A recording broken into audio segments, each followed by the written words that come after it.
Chers amis, bonjour, merci d'être avec nous. Je suis très heureux de vous accueillir sur ABC pour une nouvelle émission et qui sera un petit peu particulière parce que vous savez que d'ordinaire, on a l'habitude de recevoir des auteurs, on a l'habitude de recevoir également quelques personnalités du monde, on va dire, spirituel sur la santé, etc., etc., et pas nécessairement des artistes complets. Et je suis vraiment très, très heureux d'accueillir celui qui va arriver dans quelques instants. On s'est découvert quelques points communs et en plus de ça, vous l'avez vu en tournée sans doute en France, chez nous, dans l'Hexagone. Je dis chez nous parce qu'il est à 10 000 km là en ce moment.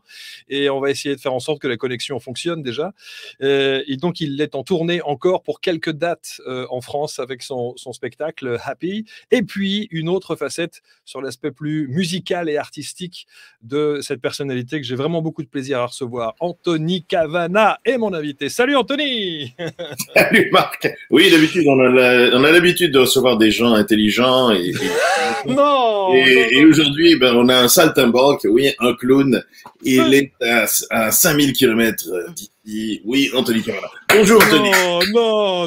Comment vas-tu Anthony? D'abord, tu sais, la première question que je pose en général, c'est d'abord savoir si tu vas bien. Est-ce que la santé est au rendez-vous? Est-ce que tout est en équilibre et aligné? La santé m'a appelé, elle arrive. Là, elle arrive dans à peu près 5 minutes. Elle est là. Elle sera au rendez-vous. Non, je vais bien. Un peu de fatigue puisque je fais beaucoup d'allers-retours avec l'Europe. Je vis au Canada maintenant. Je suis à Montréal depuis 4 ans.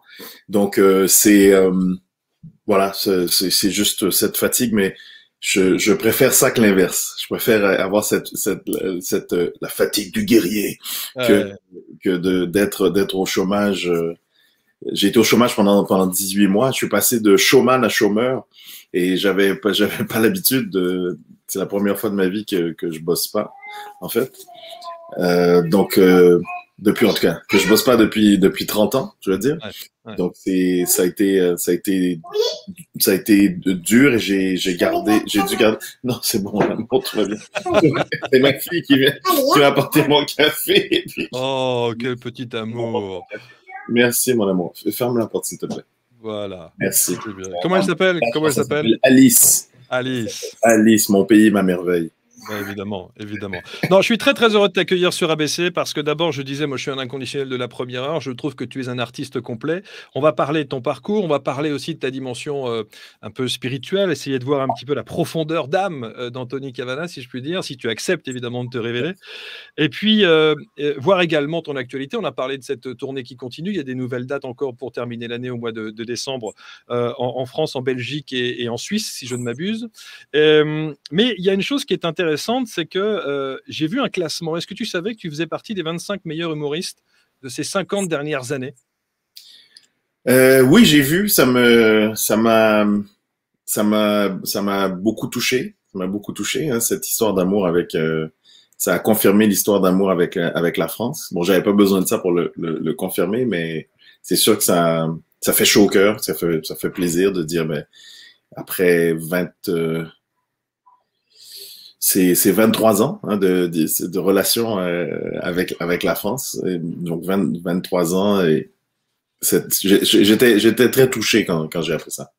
Plus de 1500 représentations dans 15 pays et 6 territoires francophones. Et tu es donc considéré comme l'un des meilleurs humoristes francophones de sa génération.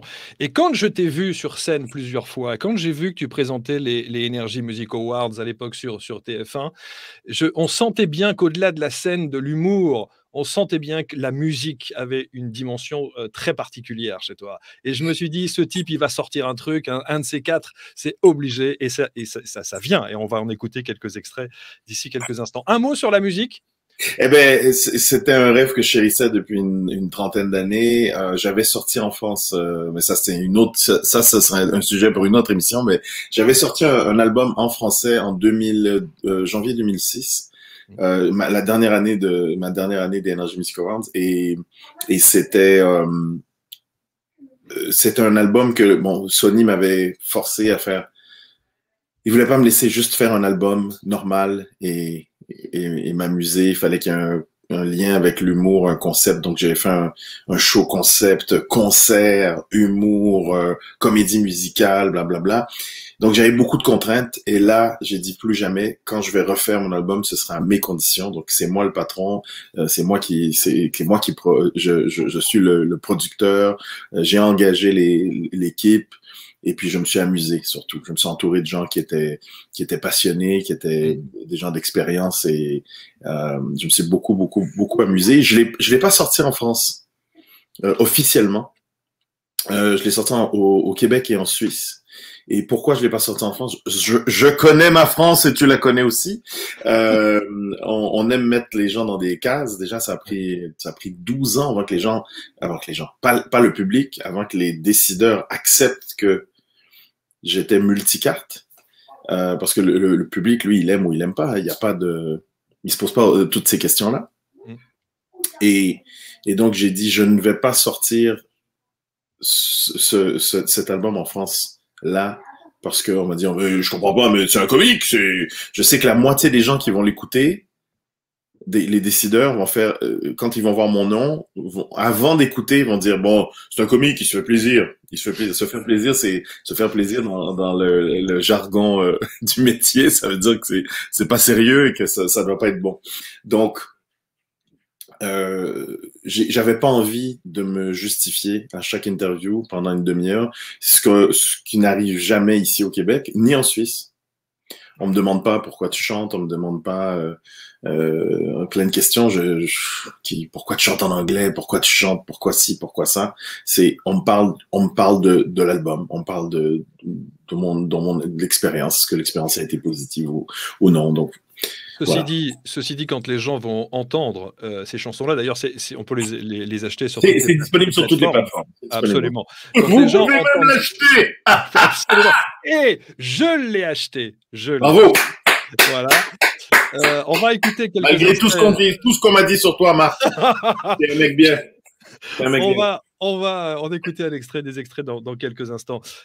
Juste avant cela, je voudrais qu'on revienne sur un truc. Est-ce que tu te souviens? Ah tiens, non. Sur la musique, j'ai un petit clin d'œil et un petit bonjour à te faire passer. Un petit bonjour des Douds. Oui, des Douds. Est-ce que tu peux expliquer pour ceux qui nous regardent qui sont les Douds? On est d'accord que c'est le groupe de musique? Absolument. Le groupe de musique, les Douds. Je pensais que c'était fini, les Douds. Christophe Pinero et Thierry, et tout ça. Doudou. C'est un groupe avec qui tu as fait tes. Oui, j'ai fait de la musique. Sur l'album que j'avais fait là, en français, ils avaient fait. J'ai oublié 1 ou 2 titres là-dessus. Puis on avait fait des maquettes ensemble et puis j'étais allé les voir plusieurs fois en spectacle. On est devenus des amis et puis d'ailleurs Doudou, je l'ai pas vu depuis très longtemps. Je suis encore en contact avec Christophe de façon semi-régulière, mais Doudou, ça fait longtemps ça. J'aimerais bien le voir. Il était un showman formidable, il est performeur sur scène hors pair. Alors, en tout cas, voilà, c'était un petit clin d'œil et j'avais promis que je le passerais au passage. 1984, Anthony, oui. 14 ans. Est-ce que tu te souviens de cette première scène au Bahut? Nous, on appelle ça le Bahut ici en France. Comme si c'était hier, presque. J'ai jamais eu aussi peur de ma vie. Je suis monté sur scène, je me souviens je sors de chez moi, il fait froid, il y a de la neige, je marche en direction de l'école et puis je me souviens, j'avais les Walkman là, qui étaient gros comme une boîte de céréales avec les mousses, avec les mousses. Oui, avec les mousses, exactement. Avec les mousses, les jeunes je sais pas s'il y a des jeunes qui regardent, mais s'il y a vous ne savez pas ce que c'est.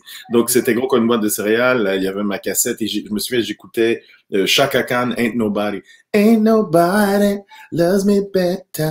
Puis, j'essaie de me convaincre et d'oublier la peur. Et je suis arrivé sur scène, j'ai mis le pied sur scène et 10 secondes plus tard, 30 secondes plus tard, après le premier rire, c'était fini. 1 minute plus tard, c'est comme si j'avais pris ma première dose d'héroïne Et en sortant de scène, j'ai fait 2 numéros en plus ce soir-là. Mais après le premier numéro, en sortant de scène, j'ai fait, voilà, j'ai trouvé ma voie, c'est ce que je vais faire dans la vie. C'était décidé, j'étais convaincu, c'est ça, ce sera ça et pas autre chose. Et je vais tout faire pour y arriver. Alors, on a le même âge, on a 52 piges, et j'étais en train de me Comment poser ça, comment ça, 52? Hop, hop, hop. J'ai On se 35 pose, ans. J'ai on moins se de pose, 40 ans, cher ami. on se pose souvent Comment une vous question. Est-ce qu'il t'arrive de temps en temps, parce que quand on regarde ton parcours depuis justement tes 14 piges et cette première scène, moi, tu as tout fait, d'animateur, showman, les voix de dessins animés, les différents shows à droite à gauche, tout ce que tu as La pu faire, mille radio, j'ai fait plein la de trucs. radio, et cetera. Qu'est-ce que tu n'as pas fait? La télévision, le cinéma, les téléfilms? J'ai pas fait de, j'ai joué dans une pièce de théâtre au lycée, mais du théâtre. Mais c'est pas un truc qui m'intéressait. Et c'est maintenant, en vieillissant, je me dis, ah, pourquoi pas? Je devrais peut-être tenter un jour de faire du théâtre. Le théâtre, euh, j'ai joué dans un film américain. Je voulais jouer dans un film américain. J'ai eu un tout petit rôle avec dans le film de Kevin Hart qui s'appelle Un papa hors pair ou Fatherhood en anglais, qui a été diffusé, qui devait sortir au cinéma, mais et à cause de Covid, ils l'ont Oui. sorti sur Netflix. Puis tant mieux, tant mieux. Il y a beaucoup plus de gens qui l'ont vu grâce à ça. Le but, c'est j'aimerais avoir un grand rôle dans un film américain. Mmh. Ça, ce serait le Le rêve. Graal. Mais je faire plus, jouer un peu plus. Malheureusement, on ne pense pas à moi. On n'a pas pensé à moi en France. En plus, je suis pas du genre à rester assis à attendre qu'on m'appelle. Quand ça n'arrive pas, mais je vais frapper aux portes. Et je suis allé frapper aux portes. Mais j'ai pas trouvé preneur ou Réponse? Ouais. beaucoup de réponses à ce niveau-là. J'ai fait des téléfilms, j'ai joué dans des séries, mais le cinéma, j'ai fait qu'un long métrage en France. Donc c'est ça. Je voulais faire de la musique, ça je l'ai fait, mais j'aimerais. Et là maintenant, j'ai envie de faire des concerts, de jouer. Donc pas avant un deuxième EP, un deuxième mini-album pour que j'ai au moins 14 chansons pour pouvoir partir en tournée. Donc ça, je le ferai après. Donc ça, c'est un truc qui m'intéresse définitivement de faire de la musique et de partir en tournée. Ça, c'est un autre rêve à réaliser. Tant mieux, j'en ai encore. J'en ai plein. Est-ce que justement, on va voir, j'avais envie, comme je l'ai dit dans la présentation, d'aller voir un petit peu ce qu'il y a derrière, ce Anthony Cavana. C'est-à-dire, quand on arrive comme ça, est-ce qu'il t'arrive de faire un petit point sur ta vie, de te concentrer sur ce qui s'est passé sur ces dernières années et de te faire un petit flashback, regarder dans le rétro en se disant: «Bon alors qu'est-ce que j'ai fait? Qu'est-ce que j'ai pas fait? Est-ce que j'ai bien fait? Est-ce que j'aurais dû faire Oui, autrement?» oui, ça c'est clair. Ça je le fais. Je le fais aussi.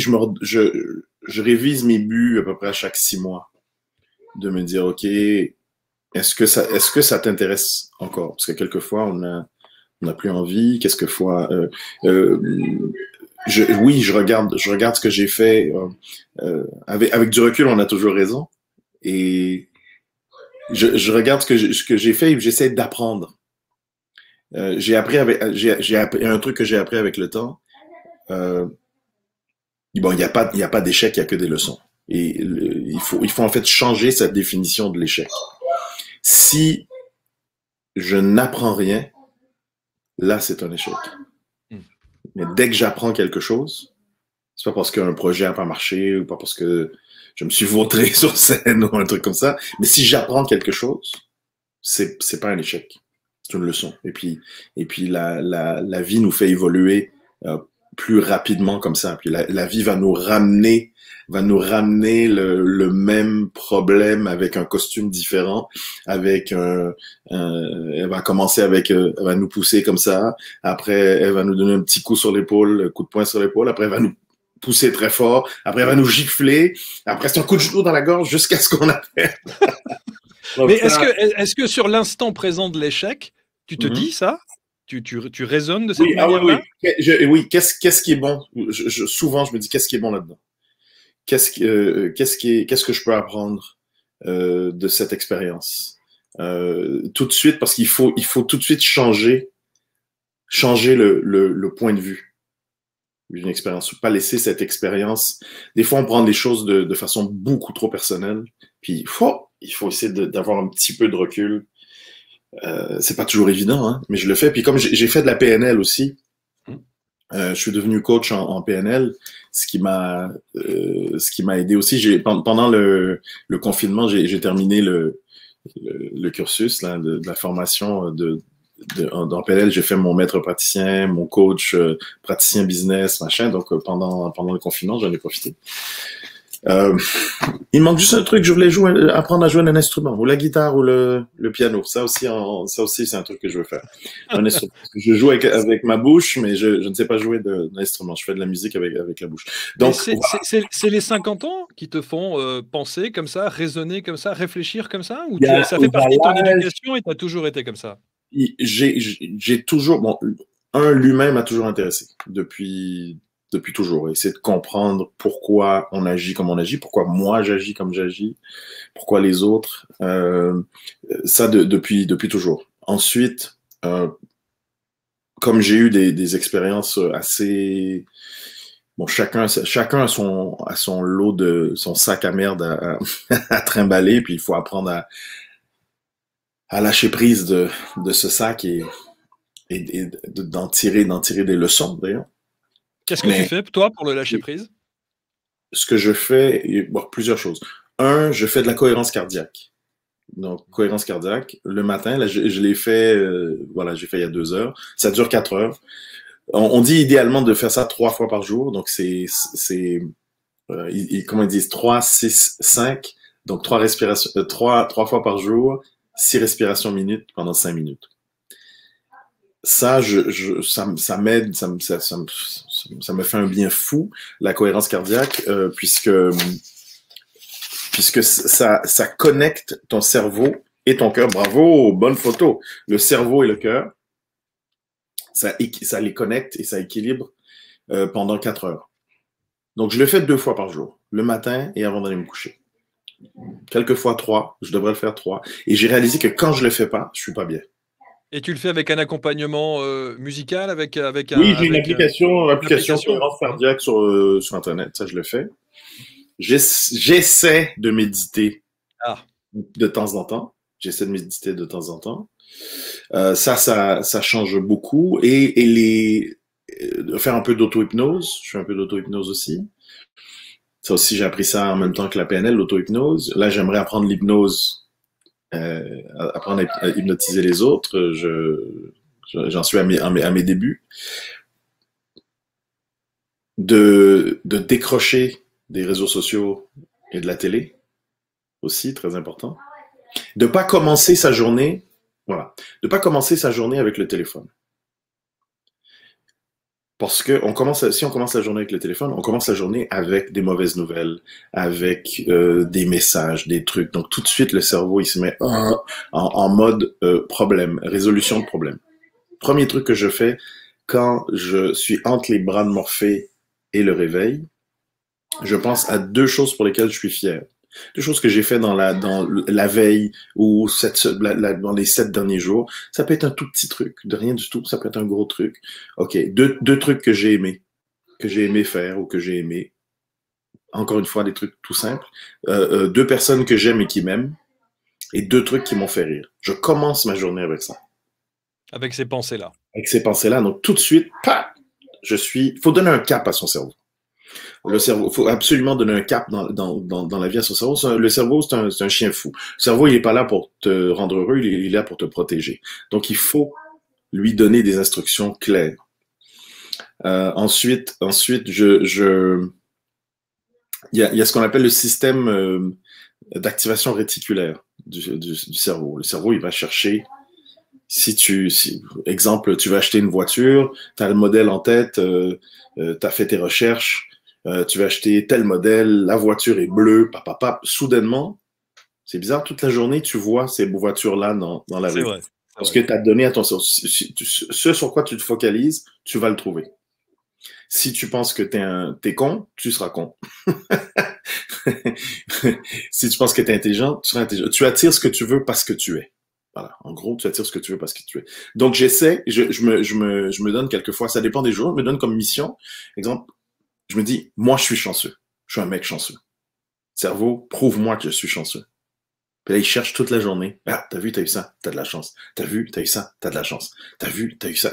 Si tu te focalises sur un truc, ton cerveau, lui, va trouver des choses qui vont prouver ce que tu penses. Donc, si je dis je suis chanceux, là, je trouve plein de raisons d'être chanceux. Il y a un autre truc que j'ai appris aussi avec un monsieur qui s'appelle Anthony Robbins.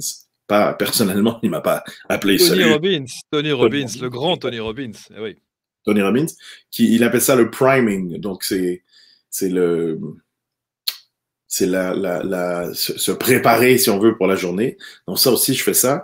Ce que je faisais, sa première technique, c'était de marcher et d'appuyer sur le bout des doigts. Il y a des points d'acupuncture.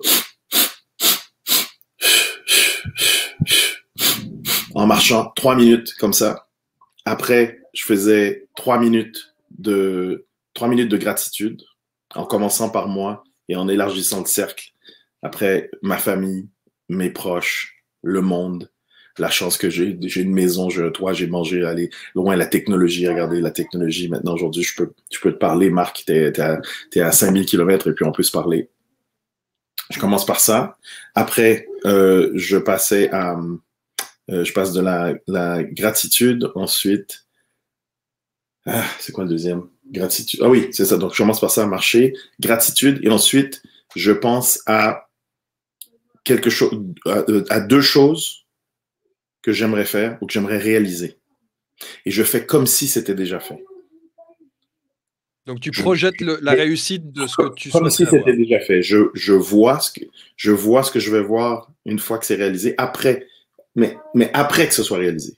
Je ressens ce que je vais ressentir après avoir réalisé ça. J'entends ce que j'entends et je me mets là-dedans. Super, je tape des mains, yes, wouh, j'appelle ma femme ou j'appelle un pote. Putain, c'était formidable, j'ai fait ça, Je me mets dans cet état-là et puis après je respire encore pendant 3 minutes. Et puis je commence la journée. Ça, c'était une des méthodes de Robbins. Il en a une autre où on n'a pas besoin de marcher, on reste assis. Et on fait les bras en l'air comme ça. Ça c'est un mélange d'Ayurveda et de yoga, mais on pousse. Donc, on fait 30 fois, on arrête.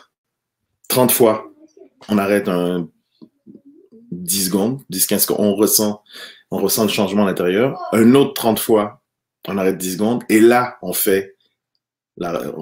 met en mode gratitude. Et après le mode gratitude, ce que j'aimerais réaliser. Et puis, on sort avec de l'amour, des pensées d'amour, des pensées. Et puis, ça, c'est formidable. De prendre le temps. Si t'as pas 5 à 10 minutes à prendre pour toi, t'as pas de vie. Voilà. T'as pas de vie, t'as pas 5 c'est vraiment des exercices que tu mets au quotidien, que tu ressens intérieurement profondément. Je fais un ou 2 de ces exercices-là chaque jour. C'est ce qui m'a permis de passer en grande partie à travers la période d'inactivité. Il y a aussi ma fille qui a été juste extraordinaire. Elle a été l'humoriste de la famille. Elle m'a fait rire. Donc, je sais que j'avais 5 minutes par jour où j'allais rigoler avec ma fille. Tu sais, ce qui est triste en ce moment, c'est qu'un adulte rit à peu près 5 fois par jour en moyenne aujourd'hui. Dans les années 50, on riait 20 minutes par jour. Et là, un adulte rit en moyenne 5 fois par jour. Un enfant rit en moyenne 350 fois par jour. Bon, il y a des adultes qui rient 350 fois par jour et on appelle ça des alcooliques. On appelle ça des alcooliques. Mais on appelle ça des alcooliques. Mais voilà, donc c'est des choses qui m'aident énormément de savoir que tout est relié. Le corps, les pensées et les émotions sont reliés. Les pensées vont affecter les émotions vont affecter ton corps affecte tes pensées, qui affectent tes émotions, tout ça, tac, tac, tac, c'est relié. Donc, si j'ai des émotions qui sont moins que positives, je vais me mettre à bouger mon corps. Je sais que chaque émotion a une position. On a une position physique pour chaque émotion. Donc, je me souviens, je me mets dans... Ça, j'ai appris à faire ça, de fermer mes yeux et de me dire, OK, je pense à un truc, pense à un truc une fois, ou un truc que tu as planifié, un truc, un objectif que tu t'es donné, que tu as atteint. Et revis ce moment-là. Si t'as jamais réussi à faire ça, mais imagine-le. Imagine, vraiment, t'as un objectif, t'as planifié ton truc, tu l'as atteint, et après, tu célèbres le truc. Comment tu te sens? Comment tu vas te sentir? Comment tu vas te placer? Tu fermes les yeux. Ton corps va être, comment tu vas respirer? Ce que tu vas voir, ce que tu vas entendre. Clac, clac, clac, clac. Tu trouves cette position. T'as le sourire, t'as la respiration. Ah. Là, je trouve cette position. Je vais même l'ancrer. Je vais même taper, appuyer ici. Je vais l'ancrer, puis je vais utiliser même un cri, n'importe quoi. Bazooka! Là, je vais crier yes! Voilà. Là, j'entre et je sais que je peux retourner à cette position parce que le cerveau ne peut pas vivre deux émotions opposées en même temps. C'est une philosophie de vie, Anthony, que tu as depuis quand, en fait? Elle est récente? Non, j'ai ça, j'apprends. Robbins, dans les années 90, c'est lui qui m'a, je veux dire, initié à la PNL. Et ça m'a toujours fasciné depuis. Ce mec-là, je me souviens, j'avais fait son programme juste avant de venir en France. Un programme qui s'appelle Personal Power 2. Et puis c'était un programme sur une période de 30 jours. Et ça m'a donné les outils pour justement faire une stratégie pour venir m'installer en France. Donc, OK, j'ai écrit une stratégie. OK, qu'est-ce qu'il faut faire? Qu'est-ce qui manque? Me trouver des modèles. Parce que se trouver des modèles, modéliser des gens, ça te permet de raccourcir la courbe d'apprentissage, si on veut. Trouve quelqu'un qui a réussi dans un domaine X ou Y, fait exactement la même chose que lui, tu vas arriver au même résultat, mais plus rapidement. Donc, tu vas éviter les écueils, tu vas éviter ce qu'il a fait, ses erreurs. Tu te focalises sur ce qu'il a bien fait. Prends tout en note. Et puis, ça va accélérer ta progression. Donc ça, je l'ai fait. Et puis, ça m'a aidé. Et puis, à un moment donné, la vie t'envoie des épreuves qui font que tu dévies de ta route. Et j'en ai eu pas mal ces 20 dernières années, des épreuves. Mais ça m'a rendu plus fort. Ces épreuves-là, même, il y a une grosse épreuve professionnelle qui, en sortant de ça a été une grande leçon. J'ai compris que la vie me disait, regarde comme tu es fort. Je ne pensais pas que j'étais aussi fort que ça. Ça a été, même si j'étais dans la galère, même si j'étais dans la merde, j'ai l'impression que je suis passé par-dessus tout ça, j'ai fait purée. Je suis beaucoup plus fort que je pensais. Quand je regardais, tout le monde autour de moi s'écrouler. Tous les gens que je croyais forts s'écroulaient, et puis en même temps, tu n'as pas le choix, c'est l'instinct de survie. Il faut passer au travers. Quand tu parles c'est passionnant de t'entendre parce qu'effectivement, on n'imagine pas nécessairement, bien que dans ton dernier spectacle, il y a une vraie dimension spirituelle, mais quand tu parles de ta philosophie de vie, qui est aussi cette dimension spirituelle, est-ce que c'est quelque chose dont tu parles facilement? C'est quelque chose qui... Oui, j'en parle facilement avec mes proches, et puis dans des conversations privées, je vais en parler. Si je sens qu'il y a une ouverture en face, oui, je vais en parler.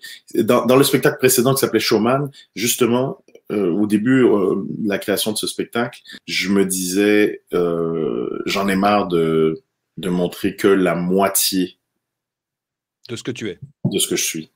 Parce que j'avais scindé en deux ma vie. Il y avait le showman et puis il y avait Anthony Cavana dans sa vie de tous les jours. Donc j'avais envie que l'homme qui est à la maison et l'homme sur scène se rejoignent pour que je me sente enfin complet. Sur scène et c'est ce que j'ai fait. Je me souviens que c'était pas avec ceux avec qui je travaillais à l'époque, c'était pas leur philosophie. Donc j'ai changé d'équipe et puis j'ai eu raison. J'ai eu raison parce que j'ai suivi mon cœur. Mon cœur me disait vas-y, va dans cette direction-là, fais autre chose, et puis de toute façon le public, il faut le surprendre. Ça c'est un truc que j'ai appris. Il faut pas tout changer. Le public, il faut lui donner 50% de ce à quoi il s'attend. Puis après, prends-le par la main et il va explorer autre chose pour l'autre 50% du spectacle. On va explorer autre chose. Et ils vont rester, tu vas les surprendre. Ok, c'est Anthony, ou ok, c'est lui. Ok, il a fait ça, ok, c'est lui. Cool.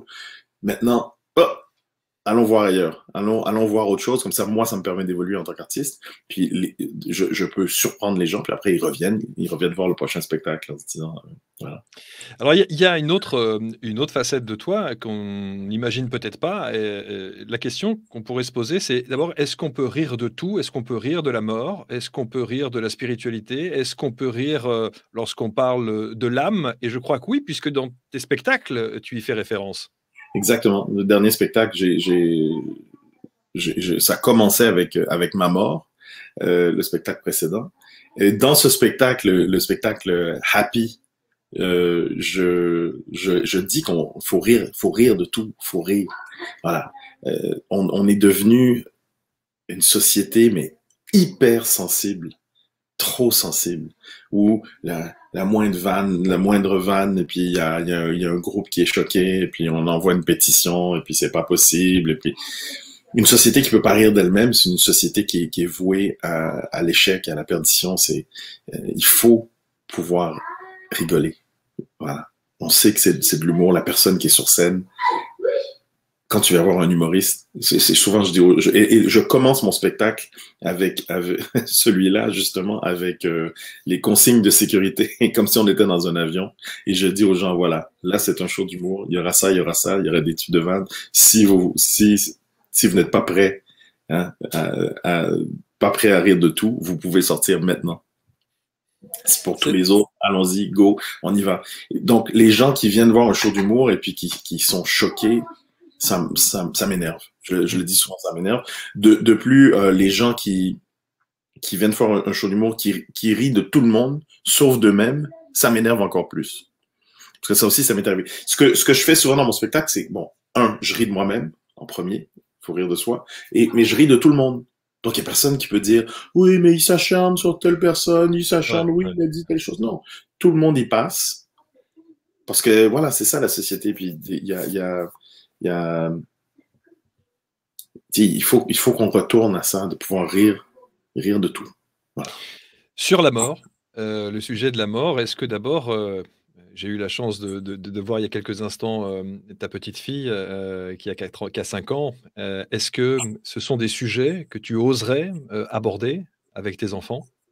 Avec mes enfants, c'est bizarre. J'ai eu comme, je pense que je sais pas si tu as vécu ça. Je me souviens, j'ai un fils. J'ai le choix du roi. J'ai commencé par le fils, et j'ai eu, après la naissance de mon fils, cette angoisse. J'ai parlé à d'autres pères qui ont eu cette angoisse de mourir que j'avais pas, de dire là, je dois rester en vie pour mon fils. Je dois rester en vie pour ma fille. Qu'est-ce qui se passe si je meurs? Il faut qu'il soit. Je dois les protéger. Je suis le pourvoyeur. C'est mon rôle d'homme, de père, de patriarche. Je dois les protéger. Si quelque chose m'arrive, il faut qu'ils soient bien. Blablabla. Bla, bla, bla. Même là, mon fils, je me dis, là, il a 12 ans. Là, il faut que je commence à le préparer pour la vraie vie. Parce que il va voir que tout n'est pas facile, tout le monde n'est pas gentil, tout le monde n'est pas. Et ça, je crois que c'est le rôle du père aussi. Donc ça, et parler de la mort avec mes enfants, c'est mes enfants qui m'en parlent. Ma fille, c'est bizarre que tu me poses la question. Il y a 6 mois, ma fille venait me voir, puis elle dit papa, puis elle voit des choses, que ce soit à la télé ou que ce soit les grands-parents de proches qui meurent, puis là, commence à raisonner, puis elle dit, mais ça veut dire que vous allez mourir un jour, puis là, elle vient me parler, puis elle me dit, papa, je veux pas que tu meurs. Je dis, t'en fais pas, mon amour, papa, il va pas mourir tout de suite, il va vivre le plus longtemps possible, jusqu'à ce que tu aies des petits-enfants, que je vais gâter pourris, je vais leur donner plein de sucre, puis je vais te les renvoyer après. Je vais les renvoyer après, une fois qu'ils seront pleins de sucre. La cocaïne de l'enfant, le sucre, exactement. Le crack pour enfants. Exactement. Ah là là. Je vais me venger. Un des points communs que nous avons, on en parlait hors antenne, c'était la disparition de ta maman. Moi, la disparition de mon père, quasiment au même âge. Est-ce que quand ta petite fille vient ou ton fils vient et te demande mamie, ou est-ce que Mais ça, c'est quelque chose que tu arrives à évoquer facilement? oui, oui, maintenant oui, parce que ça va faire 26 ans que ma mère est partie. Mon père est parti à 18 ans. Euh, Même dans le dernier spectacle, j'ai parlé d'eux, j'ai parlé de leur mort. Et le dernier spectacle, c'était vraiment une montagne russe émotionnelle pour moi parce que je voulais en même temps faire le grand écart. Je voulais que les gens rigolent et que arriver à les émouvoir. Donc beaucoup de gens pleuraient à la fin du spectacle comme moi. Puis après, bon, je terminais avec un sourire et puis de l'espoir et un sourire. Ça a été d'ailleurs émotionnellement parlant, ça a été assez éprouvant comme spectacle, mais je suis très très fier de ce dernier de l'ancien show. Je parle, oui, ça a été un deuil énorme pour moi de dire voilà, mes parents en tout cas la version physique de mes parents ne verra pas mes enfants, mais je me dis qu'ils les voient. C'est moi qui ne les vois plus. C'est moi qui ne les vois plus seulement. Mais eux voient tout ça. Ils sont dans une dimension moins dense maintenant et ils arrivent à tout voir. Ils n'ont plus de problème. Ils voient tout. C'est moi qui suis encore en 3D. Est-ce que tu as... C'est dur. C'est sûr que de fait, ma femme, les parents de ma femme sont encore là, Dieu merci. Donc, ils ont au moins ces grands-parents-là, mais ils n'ont pas. Ouais. Et j'ai que ma sœur, et puis je vivais en Europe, là maintenant je vis ici, donc ça c'est un peu plus cool, mais donc j'avais plus de famille. Ma famille est ou décédée ou éparpillée sur la côte est américaine, donc j'ai pas vraiment de famille, mais mes amis sont devenus ma famille. Sur la dimension de l'après-vie, est-ce que tu es sensible à ça? Est-ce que ce sont des choses auxquelles tu crois, aux signes, aux synchronicités? Oui, bien sûr. Rien ne se perd, rien ne se crée, tout se transforme. Donc, je sais, je sais, oui, je sais. Nous sommes des êtres spirituels vivant une expérience physique. Donc, ce n'est qu'un véhicule. Ouais. Et j'en parlais justement dans le show précédent, Showman. Ce n'est qu'un véhicule. Le thème de l'ancien show, c'était justement je meurs, j'arrive dans une salle d'attente qui ressemble à la scène et les spectateurs sont des âmes qui s'apprêtent, elles, à s'incarner. Moi, je sais pas où je m'en vais. Je leur dis, écoutez, je sais pas où je m'en vais, mais je sais où vous allez devenir humain. C'est le plus beau manège de l'univers. Ça a l'air tellement vrai. Je dis, on va tricher, je vais vous donner des trucs, je vais vous dire ce qui m'est arrivé, ça va vous aider pour votre séjour sur Terre. Puis là, je leur explique ce que moi j'ai vécu en tant qu'être humain de la naissance jusqu'à la mort. Le corps, ben, vous allez avoir un véhicule pour vous balader en bas. Ça s'appelle un corps. Là, on parle du corps, on parle de la famille, des émotions, le cerveau, tout. Jusqu'à la fin où je suis avec eux dans cette espèce d'entre-deux. Puis là, moi, je m'en vais dans la lumière, puis eux descendent sur Terre. Et c'est ce que je crois. Je crois que c'est un manège. Je crois que c'est une école. On est là pour apprendre, pour que notre âme puisse évoluer. Et le but, c'est dans chaque vie, c'est de se rappeler qui on est et d'où on vient. Et la grandeur de notre âme et la puissance de notre âme. Voilà. En tout cas, tu parlais des épreuves de la vie, on en a évoqué quelques-unes. Il y a aussi eu la maladie, oui. cet accident qui t'a beaucoup impacté, et c'était quand même assez sérieux. Je crois que tu as fait une embolie pulmonaire, c'est ça, pendant une tournée? Oui, j'ai fait une triple embolie pulmonaire et un infarctus pulmonaire. Donc là, failli mourir 2 fois en 2 jours. Et ça, j'en parle dans le nouveau spectacle. Absolument. Je parle des 4 dernières années. Je dis, il y a ça qui m'est arrivé. Commençons par le commencement, j'ai failli mourir. Ça a aussi changé ma vie, ma façon de voir les choses. C'était OK, lève le pied. Je faisais des shows ici, des shows en Europe en même temps. Là maintenant, je fais un territoire à la fois. Je fais un territoire à la fois.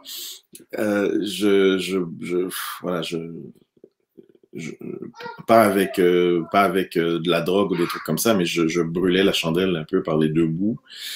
J'étais fatigué, j'étais épuisé, puis surtout je me disais ok, ben après ces spectacles-là, je vais lever le pied. Après bon, le corps a fait stop, non, j'arrête ça tout de suite. Et ce qui a été fabuleux, j'ai pu avoir une conversation avec moi-même parce que j'étais en Nouvelle-Calédonie et donc comme mon poumon était endommagé, il fallait que je reste sur place pendant 1 mois.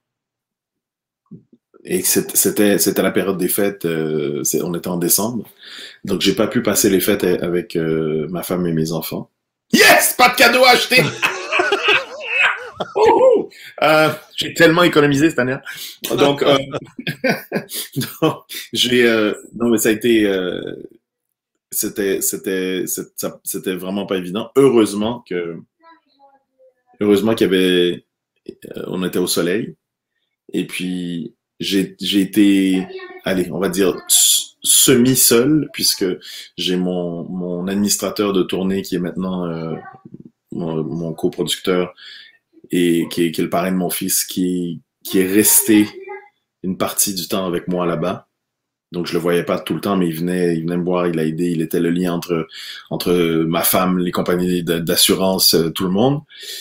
Il est resté un petit peu avec moi, mais j'ai eu beaucoup de temps où j'étais seul. J'ai pu me parler. Et j'ai pu me parler. J'ai pu écouter mon cœur, mon âme. Ils m'ont dit, OK, vraiment, là, t'as failli mourir. J'ai dit, OK, j'allais avoir 50 ans l'année suivante. J'ai dit, qu'est-ce que t'as pas fait? Donc, je voulais faire de la musique. Bim. J'ai dit, là, si t'étais parti, là, j'ai dit, mais la musique, cet album-là que je le repose depuis toujours. Fais ta musique. J'ai fait la musique. J'ai monté l'équipe. La PNL, je voulais faire cette formation. Je l'ai faite. Voilà, j'avais une liste de choses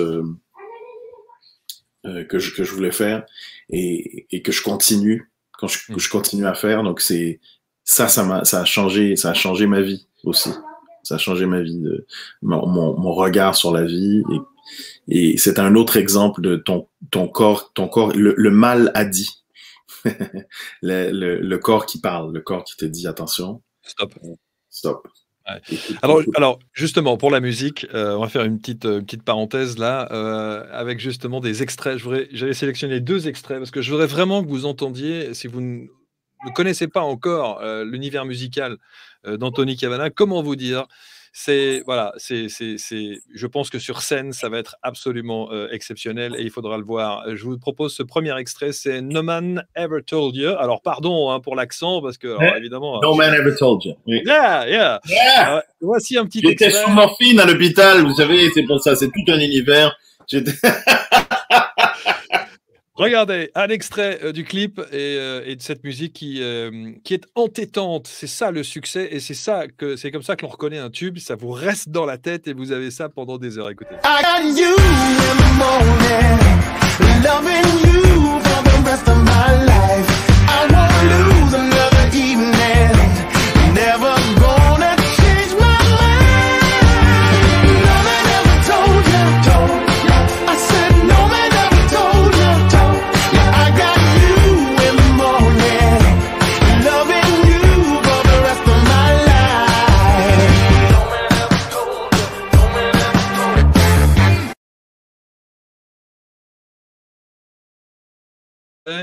Moi j'adore, bravo. Et là, tu es dans ton univers.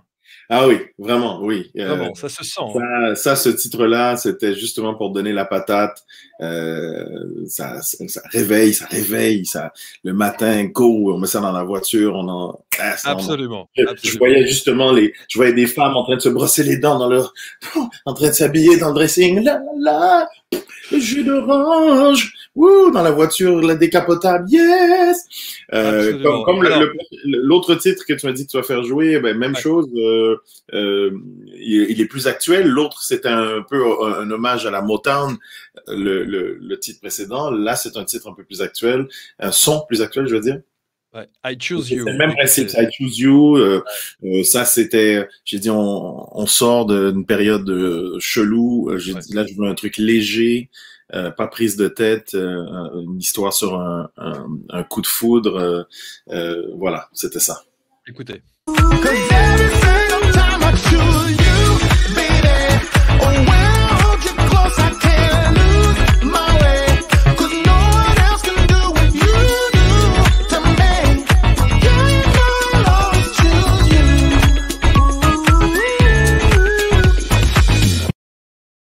Et il faut qu'on voit ça sur scène en France, là. C'est prévu?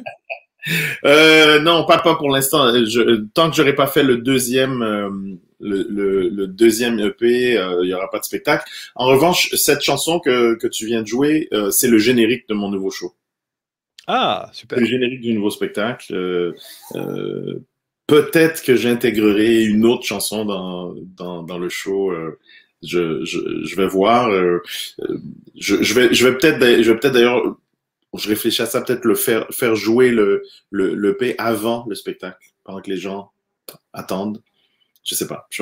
Mais en tout cas, moi, je repense à ce que tu disais en début d'interview quand tu parlais de... Merci d'avoir joué les extraits déjà. Merci beaucoup. Avec plaisir. Non, mais je pensais à ce que tu disais en début d'émission quand tu disais, oui, en France, on aime cataloguer un peu les gens, les mettre dans des cases, et les gens qui se disent, ah ben Anthony Cavana, ça n'est que du one man, c'est un humoriste et il n'a rien à voir avec la chanson. Quand on entend ça, je pense qu'il y a beaucoup de chanteurs français qui vont se dire, ouais, là, il y a du niveau quand même. Tu sais quoi, le but, j'avais deux conditions. J'ai dit, ça doit être, au niveau de la production, ça doit être irréprochable. Et au niveau de la voix aussi. Je veux dire, on écoute les 7 chansons là, du EP, on ne peut pas dire que c'est mal produit, on ne peut pas dire que c'est mal chanté. Tu as le droit de dire, c'est pas mon truc, mais tu peux pas dire que c'est mal chanté, tu peux pas dire que c'est mal produit. Ça, c'était hyper important pour chaque chanson. Et ce qui est bien, c'est que c'est varié. C'est varié. Il y a toujours un pied dans la soul et un autre pied ailleurs. Dans un autre style de musique. J'ai eu la chance de travailler justement avec des gens qui étaient beaucoup plus expérimentés que moi. Plus jeunes que moi, je rentrais dans le studio, j'avais l'impression d'avoir 20 ans. C'est ça qui était formidable, ça, la musique. On ressent la musique et on doit... La musique, c'est un trip émotionnel, tandis que l'humour, c'est un trip intellectuel. On ressent la musique, on doit comprendre l'humour. Quelle est l'émotion et le plaisir que tu en ressors justement entre le one man et enfin la scène, l'humour et la chanson? Si on osait, parce que ça aussi c'est encore une bonne question de français ça. Si tu devais faire un choix entre la musique entre les deux, c'est une excellente question. Si je devais faire un choix entre les deux, waouh, purée. Et si j'aime les deux, je m'ennuie facilement dans ma vie. J'ai besoin de faire des choses différentes. Je fais pas que des one man. Oui, je fais du doublage. Oui, je vais animer une émission de télé. Oui, je vais animer des galas ou des shows extérieurs. Je sais pas. Je vais chanter. Voilà, je vais faire un tas de trucs différents. M'obliger à faire un truc. Ce serait sûrement l'humour. L'humour, puisque c'est mon premier amour. C'est mon premier amour et je sais que je pourrais, comme je l'ai fait, j'ai souvent presque tout mélangé dans mes spectacles. Le seul truc, c'est que la musique me permet de vivre d'autres émotions, d'extérioriser d'autres trucs. Je me souviens dans mon tout premier spectacle, à la fin, je chantais Georgia on My Mind. Je faisais un medley de musique hyper entraînante, puis après je faisais Georgia. Et ce moment de Georgia me permettait d'évacuer toute ma tristesse, tout ce qui allait pas, tout le stress, la mélancolie. J'étais ici. La nostalgie, je veux dire, j'étais sur scène, je me souviens, mon père était mourant, je faisais rire les gens. Ce qui a été très dur, ça, j'ai dû apprendre à comportementaliser tout dans ma tête. C'était, ma mère était mourante, puis je faisais des spectacles. Dès que je sortais de ma loge, je franchissais le pas entre les coulisses et la scène. Pap, tout de suite, j'enfermais tout dans une boîte. Clac, showtime. Les gens, ils s'en fichent complètement de ma vie privée. Ils ont payé, j'ai un show à faire, je le fais, je suis un pro. Pac, j'y vais. Après, je retournais, puis je pouvais avoir des chocs incroyables. Je sortais de l'hôpital, je sortais de trucs, mais bah, il fallait y aller. Fallait y aller. Le jour de la mort de ma mère, j'étais sur scène. Et, et donc, je l'ai fait avec mon père, j'ai appris à, on y va. C'est sûr que, émotionnellement, c'est bizarre parce que c'est des années après où maintenant, si j'ai une émotion forte, je la laisse sortir maintenant. Si j'ai des larmes qui ont besoin de sortir, je les laisse sortir. Mm. Je les laisse sortir. Il y a eu, je l'ai trop fait ça. Je l'ai trop fait de tout enfouir. Puis maintenant, donc je suis sur scène. À la fin d'un spectacle, souvent je suis très ému parce que je suis à fleur de peau, parce que je donne. Quand je suis sur scène, c'est le seul moment de ma vie où je suis à 100% dans le moment présent. Mm. À 100%. Je peux pas penser à l'avenir, je pense pas au passé, je suis là, j'ai les deux pieds bien ancrés dans le sol, je vois tout, j'entends tout, j'ai l'impression d'être hyper lucide. Mm. Et ça, puis, c'est une notion importante, hein, le moment présent. Hein. c'est hyper important, hyper important. Absolument. Et c'est pour ça, j'imagine que c'est pour ça que j'adore être sur scène et que si tu me demandes de choisir, ce sera toujours la scène avant tout, le public, la relation avec le public. Mais voilà, à la fin d'un spectacle, quand je reçois les applaudissements, l'amour du public, je suis tellement genre ouvert parce que j'essaie de tout capter, de tout entendre. Je suis tellement ouvert, je prends ça, ça m'émeut tout le temps. Et puis ça m'arrive de pleurer à la fin d'un show. Je parle au public, puis je les remercie. Puis j'ai des larmes qui vont couler.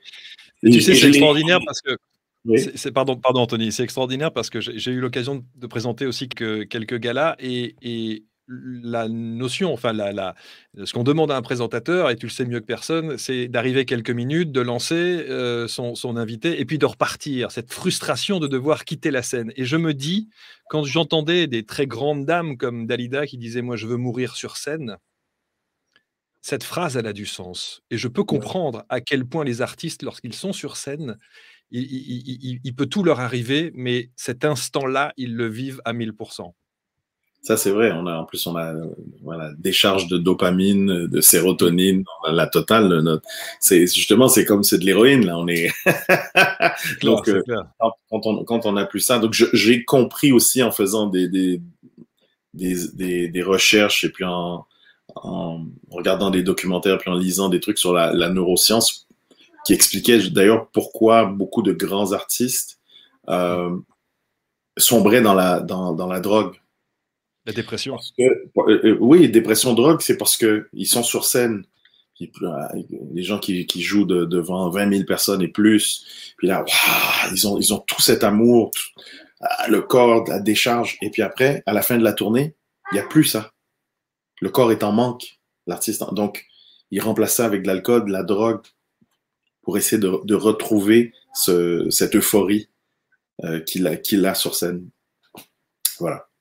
Donc, tu as évité tout ce genre de dérapage, toi, fort heureusement. Ben oui, j'ai évité. Je dis pas que j'ai jamais picolé, hein. J'ai vécu en Europe, donc oui, ça m'arrive de picoler. Ça, oui, je suis un bon vivant. Ça m'arrive de picoler. J'ai goûté à certains trucs, mais jamais dans l'excès. Puis là maintenant, je suis trop vieux. Donc, en tout cas, je suis trop vieux pour ces conneries. Je suis trop vieux pour ces conneries. Je te rappelle qu'on a le même âge, ne me mets pas le bourdon. Donc, non, on va. Voilà. Oui. J'ai été ravi de passer ces instants avec toi, Anthony. Vraiment, moi, je rappelle. Merci beaucoup à toi, Anthony. Voilà les dates. Voilà, je vous laisse regarder, 8 décembre, 9 décembre. Pardon, il y aura la Belgique aussi, d'où je viens, et j'ai annoncé pas plus tard qu'hier, puisque j'étais en conférence en Belgique, que j'allais avoir le plaisir de te recevoir. Donc je pense que les gens vont regarder. Amé, c'est tout près de Liège, c'est ça? Non? Oui, absolument, absolument. Tout près de Liège, hein, c'est ça. Ouais. Et puis la Suisse que tu connais évidemment très bien. Oui, ma femme est suisse, ma fille est née en Suisse, mes deux enfants sont suisses et canadiens. Mon fils est né à Paris. Et puis, j'ai vécu en Suisse 3 ans et demi. J'adore mes Suisses. J'adore mes... Voilà, j'aime... L'histoire d'amour, c'est avec les pays francophones, hein, que ce soit la Belgique. Belgique qui a beaucoup de liens avec le Québec. La Belgique. La bière, la brique, la baisse. Oui, les Belges! Vous le savez. Vous le savez très bien. Non, il fallait dire le froid, hein, mais ça rime pas avec B. Bon. Est-ce que le Québec, évidemment, alors moi, c'était sans doute un des pays que j'aime le plus. T'es déjà venu? Une fois. C'est vrai?